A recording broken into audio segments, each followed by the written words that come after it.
Reprise du débat. L'honorable député de Pierrefonds-Dollard. Merci, Monsieur le Président. C'est un plaisir pour moi, en quelque sorte, de me lever pour parler du projet de loi, même si, à mon avis, c'est un triste débat que nous avons en ce moment. Un débat qui montre clairement qu'ici, dans ce cas, c'est l'idéologie qui s'oppose aux faits. Le projet de loi C2 que nous avons avant nous propose de modifier la loi réglementant certaines drogues et autres qui mettrait beaucoup d'obstacles pour que des sites d'injection supervisés puissent prendre forme et offrir des services partout à travers le pays. Monsieur le Président, j'aimerais aborder cette question par rapport à ce qui se fait en ce moment au Québec.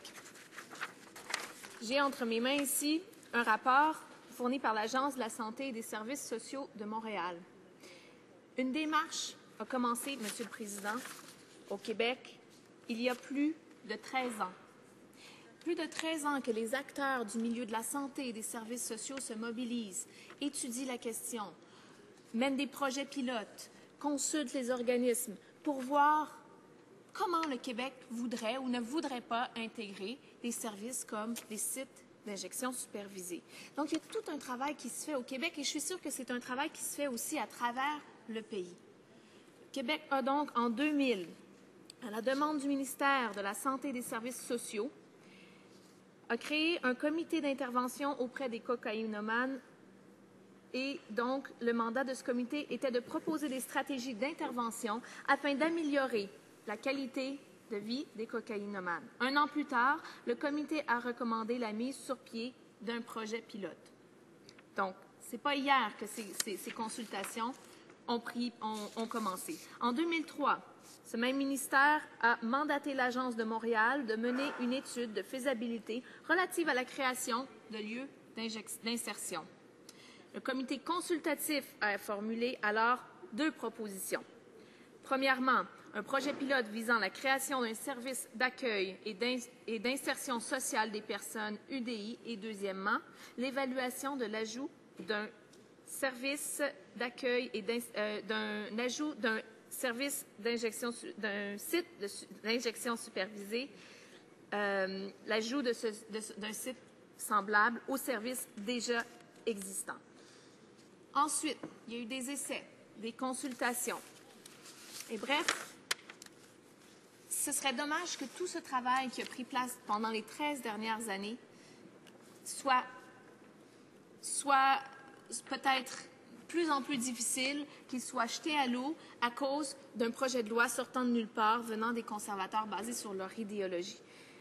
Monsieur le Président, c'est des institutions comme l'Institut national de santé publique du Québec ou comme la Coalition de réduction des méfaits formée de 32 organismes communautaires qui sont impliqués dans ces processus-là. Un processus qui prend en compte l'avis des experts du terrain et la réalité du Québec et de la ville de Montréal. Ce n'est pas quelque chose qui est fait en arrivant avec des gros sabots du jour au lendemain sur une impulsion ou parce qu'une base d'électeurs nous le propose. Monsieur le Président, c'est une démarche sérieuse, une démarche étape par étape, consultation, de mise sur pied de projet pilote. C'est une étape sérieuse. Et je pense que les conservateurs devraient s'inspirer de ce genre de processus qui prend vraiment en compte les faits, l'avis des experts et la sensibilité, la différence des milieux auxquels on fait face. Cette démarche-là, Monsieur le Président, avec tout son sérieux, pourrait être caduque, pourrait s'avérer inutile. 13 ans de consultation et de travail sérieux va se voir mettre des bâtons dans les roues par un projet de loi comme celui proposé par les conservateurs. Et ça, c'est regrettable. C'est pas quelque chose qu'on devrait accepter ou fermer les yeux. Il y a un article dans Devoir qui est paru récemment, qui parle justement de la réaction des intervenants du milieu québécois à ce projet de loi C2. Monsieur le Président, j'aimerais citer ici l'article qui dit « L'organisme Cactus et le directeur de la santé publique, le Dr Richard Massé, craignent que leur démarche se complexifie. » Une citation du Dr Massé ici. « Jusqu'à quel point les groupes minoritaires auront une écoute dans le cadre du projet de loi ?» demande le Dr Massé. Ces services sauvent des vies. C'est trop tôt pour dire ce qui va se passer, mais ça m'apparaît mettre des barrières très hautes, alors que la Cour suprême a clairement dit que de ne pas l'offrir contrevenait aux droits de la personne. Donc, les acteurs qui sont impliqués dans un processus sont inquiets et se demandent si ça va mettre des barrières dans les roues, avec raison. Et là, je nomme seulement ceux-là, mais il y a tous les experts qui ont comparu devant le comité se sont prononcés contre ce projet de loi. Et il n'y a aucune raison pour laquelle on peut croire qu'un projet de loi comme celui-là apporterait quelque chose de bénéfique pour la santé des gens. Monsieur le Président, c'est la ministre de la Santé qui défend un projet de loi comme le projet de loi C2. C'est complètement ironique. En fait, on devrait voir le ministre de la Justice se lever et défendre son agenda de la ligne dure sur le crime, parce que, franchement, le lien que le projet de loi C2 a avec la santé, il n'est pas minime, en fait, il est important. Et puis ce lien-là, il nous pousserait à voter contre le projet de loi C2. Si vraiment c'est le souci de la santé des Canadiens qui nous tient à cœur, eh bien, ce projet de loi-là, il n'aurait pas sa place. Parce que les experts nous disent que non. En fait, des sites d'injection supervisée existent. Il y en a un à Vancouver, par contre. Et puis on voit, les preuves sont là, Monsieur le Président, que c'est efficace. On voit que Vancouver a connu une diminution de 35% des décès par surdose depuis l'implémentation d'un centre de service comme celui-là. Et en outre, il a été établi que l'organisme Insight a entraîné une diminution de la criminalité, des taux d'infection aux maladies transmissibles et de taux de rechute de toxicomanie. Donc, vous voyez ce que je veux dire ici. Si on est vraiment préoccupé par la santé des gens, on se dirait qu'un projet de loi comme C2 vient à l'encontre du gros bon sens quand il y a trait à la santé des gens. Monsieur le Président, si on veut vraiment aider la santé des gens, on va mettre à la disposition des ressources qui permettent d'intervenir et de prévenir. Prévenir la criminalité, prévenir la mort, prévenir les maladies. Il est temps qu'on fasse confiance à nos experts sur le terrain quand ils se prononcent pour ou contre un projet de loi comme celui-là. Moi, j'aimerais apporter à votre attention un exemple bien concret d'un autre projet de loi que j'ai étudié, qui était un projet de loi qui se voulait contre l'abus chez les aînés. Ce projet de loi avait un beau titre nous promettant qu'on allait vraiment lutter contre l'abus chez les aînés. Et en fait, ce qu'il faisait, c'était d'apporter une petite modification dans le code criminel qui permettrait peut-être, c'est pas certain, peut-être d'incriminer plus sévèrement les crimes d'abus commis contre les aînés. C'est un projet de loi que le NPD a supporté et a voté en faveur.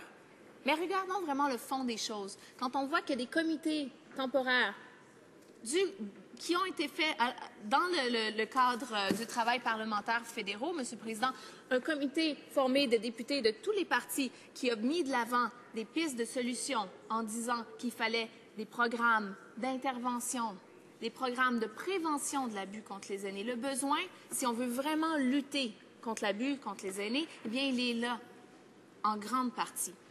Donc, ce projet de loi qui visait la lutte contre l'abus chez les aînés venait apporter une petite modification qui ne ferait pas la différence qu'on a besoin de faire dans ce dossier-là. Et c'est un peu ce qu'on voit ici, Monsieur le Président. Un sujet qui nous est mis sur la table alors qu'on voit qu'en fait, si on veut vraiment aider les gens, aider la santé des gens, ce n'est pas dans cette direction-là qu'il faut aller. Ce n'est pas dans cette direction-là qu'on peut vraiment faire une différence pour les gens. Laissez-moi parler du groupe AJOA. AJOA, qui est un groupe qui a été créé dans l'ouest de l'île de Montréal pour aider les jeunes à risque, les jeunes de la rue dans l'ouest de l'île de Montréal. Bon, tout d'abord, les gens pensaient qu'il n'y en avait pas de ça dans l'ouest de l'île de Montréal. Ça a été long avant qu'on ait un service pour les jeunes de la rue, les jeunes à risque d'être dans des milieux criminalisés. Mais finalement, grâce à des intervenants exceptionnels qui croyaient en ces projets-là, comme M. Langevin, par exemple, le projet a été mis sur pied. Et maintenant, compte plusieurs intervenants et est bien connu par le milieu. C'est le genre de projet qui a aidé des gens concrètement. Le Centre Bienvenue aussi. Le Centre Bienvenue qui offre des appartements supervisés pour personnes avec un handicap intellectuel. Ce centre, eh bien, il a dû lutter pour pouvoir exister. Parce que les voisins disaient « non, on n'en veut pas ».